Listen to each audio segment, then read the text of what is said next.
This program is brought to you in association with First National Bank of Botswana. FNB, how can we help you?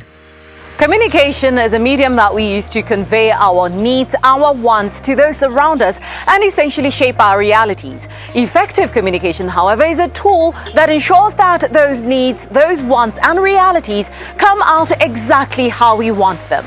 The same can be said for business communication, where this is a process of sharing information between people within and outside a company. Similarly, effective business communication is how employees and management interact to reach organizational goals with the purpose of improving organizational practices and reducing errors. More specifically, this communication happens between men and women at all levels of the business, which is going to be our point of discussion this evening. Men and women in business can be equal in almost every way.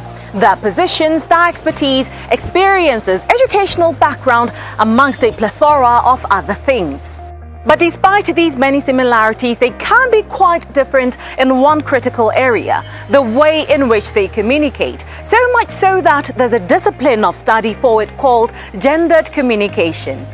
While acknowledging that there are certain behavioral patterns that each gender tends to display, it is not our intent to perpetuate stereotypes, but to note that each communication type is equally valid. It is on this backdrop that gendered communication analysis is not to change the style of communication of neither, but to adapt to the differences. We have invited to the program Renee Carriel, who's renowned keynote speaker, advisor to heads of state and FTSE 100 CEOs, and author and broadcaster. Renee will first address the common communication characteristics displayed by either gender. I just want to take us back to the beginning of the pandemic. The pandemic was really insightful on what inclusive communications and those communications which made some people feel excluded. Every nation led by an alpha male found themselves in trouble. Yeah. They were too risk embracing. They were too bold. They were too dismissive. They weren't scientific led. They weren't data led. They weren't evidence based. They belittled it. We'll be over it in no time. They did what they always do, a little too brave, a little too courageous, a little too much on the front foot. And as usual, nobody dared challenge them. Then we saw there was not a nation led by a woman that had similar issues. What did we find from those female leaders? Angela Merkel, from Jacinda Ardern in New Zealand, from our Scandinavian leaders, in Taiwan. What we found was, number one, they were more cautious. They were careful. Number two, they researched what they were going to say. They tried to find evidence. They looked for data. But most of all, they took it very, very seriously. They'd never encountered anything like this before. All the reasons why we might say that women are not the best leadership communicators was proven wrong in no time. Speak up, speak out, be more brave, be more big picture, be more courageous, be faster. No, be careful. We're talking about people's lives and people's livelihoods. And many of them taught us many lessons on how do we communicate in an inclusive way. They were dismissive of nothing. They checked, they double checked, they treble checked. They engaged. They didn't talk at people, they engaged. But I suppose the biggest lesson I took from it was the emotional connection. The emotional connection. And the emotional intelligence. And you know, the great quote by Maya Angelou, not everyone remembers everything that you said, but everyone remembers how you made them feel. Our female leadership made us feel listened to, made us feel consulted, made us feel safe, made us feel as though they cared. They took their time. They were patient. They used language that didn't scare us. They used language that made us feel it was serious, but they didn't dismiss it. If I look more like what happened over here in the UK with our Prime Minister, Boris Johnson, what's happening in America with Donald Trump, what's happening in Brazil with Bolsonaro, very brave, very bullish, dismissive. We'll get through this. Don't you worry. Carry on doing what you're doing. And it all came a little bit unstuck. It's a lesson for how we communicate everything. So how does gender influence our communication styles? That is, if at all it does. So I've got to take you right back to basics. And the basics is the way we've always brought up our boys, the way we've always brought up our girls. We bring our girls up to be perfect. We bring our boys up to be courageous. Everywhere. I've not seen a society that doesn't do that. Girls have to be perfect. So therefore, they don't like making mistakes. Therefore, they're a little bit more cautious. We teach our boys to be courageous, to be right. I wonder whether we're living in a time now whether we need to rethink that. In Africa, help is what we do. That is why we at FNB are relentlessly driven to provide real help to you, the passionate and courageous, the creators and the optimists. These are the entrepreneurs we support, the communities we uplift. It is because of you that real help is what we do. FNB, how can we help you?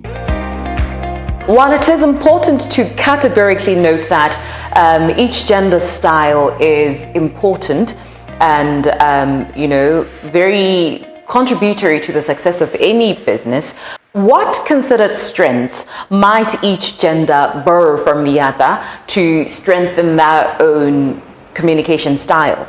If I look at the model of leadership that works best today, it's emotional intelligence.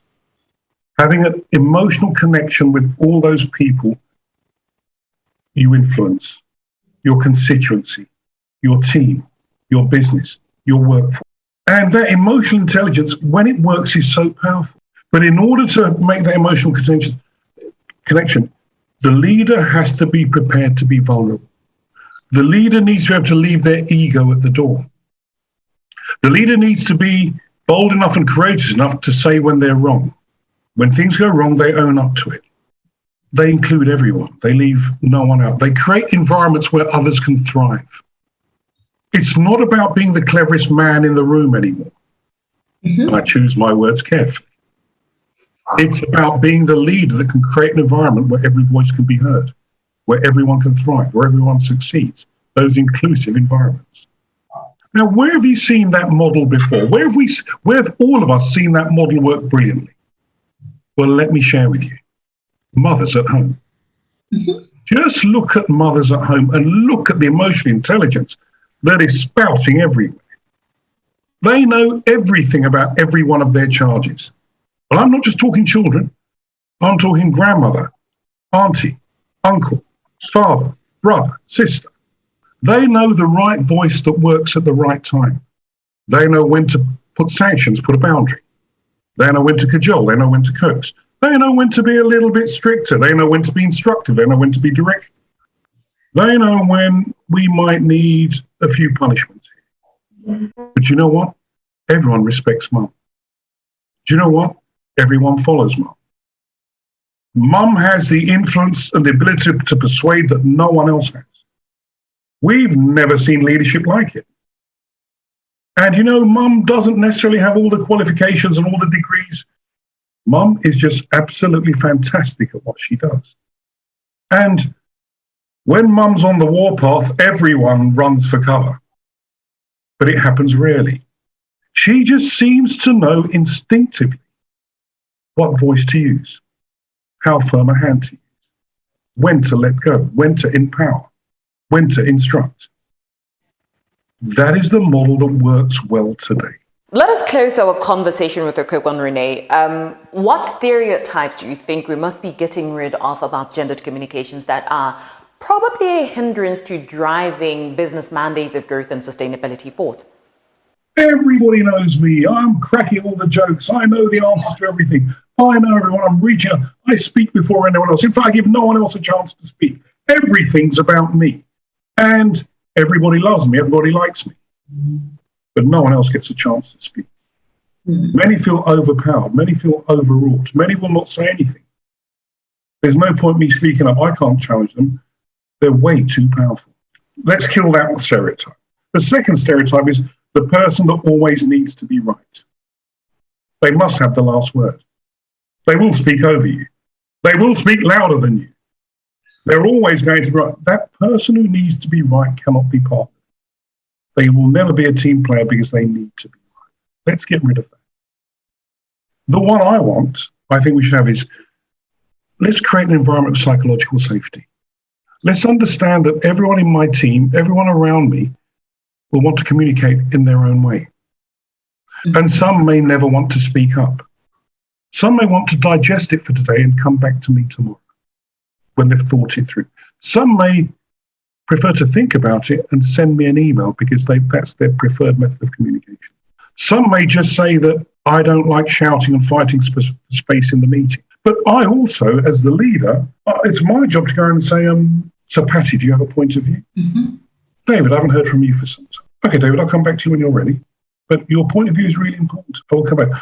Nathan, can we just listen to Sylvia? She's got a really strong point. Now, I'm giving them a chance to prepare, because not everyone wants to speak instantaneously. But the role of the leader is to ensure that every voice is heard, every contribution is valued. And even if I'm just ensuring you're still engaged, you're still connected, that's the role of the leader.